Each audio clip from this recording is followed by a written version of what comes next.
அடுத்து நம்ம பார்க்க போகிறது திருவிசைப்பாவில் திருமாளிகை தேவர் பாடிய கோயில் பாடியதில் 3வது பாடல் தான் நம்ம பார்க்க போகிறோம். இந்த 3வது பாடலுடைய பொருள் என்ன அப்படின்னு பார்த்தோம்னா, அந்த தத் என்ற சொல்லால் குறிப்பிடும் மேம்பட்ட பொருளானவன் இறைவன் அப்படின்னு சொல்கிறாரு. மேலும் சந்திரனை சூடிய முடியினை உடையவர், அதாவது சிவபெருமானை இந்த இடத்துல அடையாளப்படுத்தி சிவபெருமானினுடைய அடையாளமாக பார்க்கப்படும் பிறை இந்த சந்திரனை உடையவன் அப்படிங்கிறத பதிவு பண்ணுறாரு. அடுத்தபடியாக சாமவேதம் பாடும் குரல் வளையை உடையவன் அப்படிங்கிறான். அதாவது ரிக், யஜூர், சாமம், அதர்வனம் என்று சொல்லப்படக்கூடிய 4 வேதங்களில் சாம வேதத்தை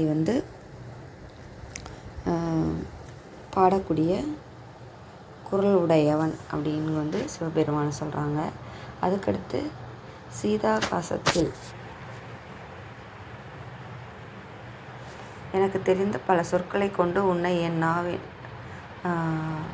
புகழும்படி ஒரு சிறிய உள்ளத்தில் எல்லை காண முடியாத உன்னை தங்கச் செய்துள்ள பொன்னம்பலத்து கூத்தாடும் அரசு அப்படிங்கிறாங்க. அதாவது சிதாகாசத்தில் வாழ்பவன் சிவபெருமான் என்பதையும், மேலும் அங்கு மேம்பட்ட பரம்பொருளாய் இருக்கக்கூடிய இறைவன் சிவபெருமானாவான் என்பதையும், மேலும் பொன்னம்பலத்தில் கூத்தாடக்கூடிய பொன்னம்பலவாணன்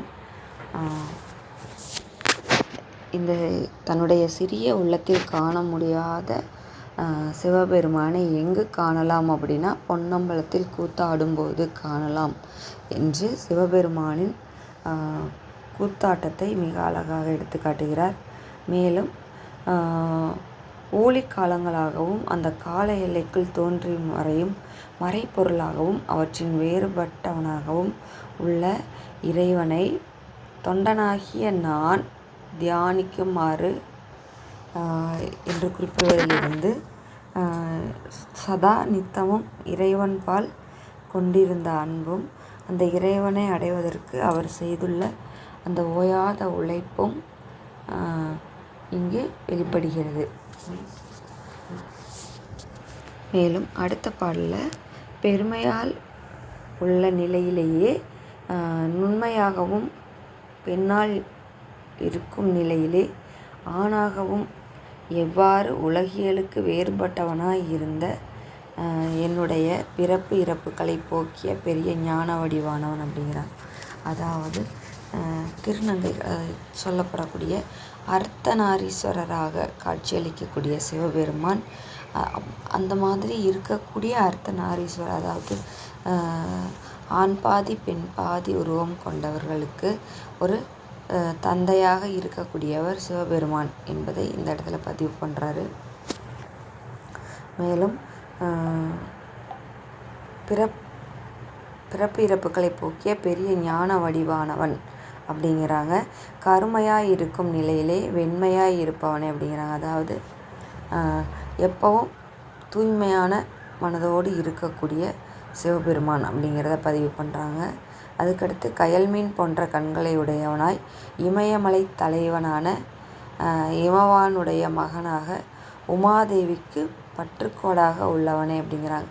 அதாவது சிவபெருமான் எங்கெல்லாம் ஆட்சி செய்கிறார், அவருடைய மனைவி யார் என்பதையெல்லாம் அந்த பகுதியில் அழகாக எடுத்து காமிச்சிருக்காரு. 4 வேதங்களில் கூட இறைவனை முழுமையாக அறிந்து கொள்ள முடியாது. அப்படிப்பட்ட பேரொளியானவன் யாருன்னு பார்த்தோம்னா சிவபெருமான் என்று பதிவு செய்கிறாரு. அதுக்கடுத்து பாருங்கள், அம்பலத்தில் காட்சி வழங்கும் அமுதானவன். அமுது அப்படிங்கிறது சொல்லும் போதே நமக்கு ஒரு தித்திப்பை உண்டாக்கும். அதுபோல் இறைவன் அமுதாக விளங்குகிறான் அப்படிங்கிறத இந்த இடத்துல சொல்கிறாங்க. அதுக்கடுத்து நீ ஒருவனாகவே இருந்து எல்லா பொருட்களிலும் ஊடுருவி காணப்படுகிறாய் என்பதை உன் அடியவனாகிய நான் இவ்விடத்தில் நான் சொல்வதிலேயே மிகுந்த பெருமையும் மகிழ்ச்சியும் அடைகிறேன் அப்படின்ட்டு சிவபெருமானினுடைய அந்த, அதாவது சிவபெருமான் மீது இவர் கொண்டுள்ள அளவலாவிய அன்பும் காதலும் எப்படி வெளிப்படுகிறது அப்படிங்கிறது தான் மூன்றாவது பாடலையும் 4வது பாடலையும் இப்போ பார்த்தோம். இனி வரும் இதில் அடுத்த பாடல்களுடைய விளக்கங்கள் பார்க்கலாம். நன்றி.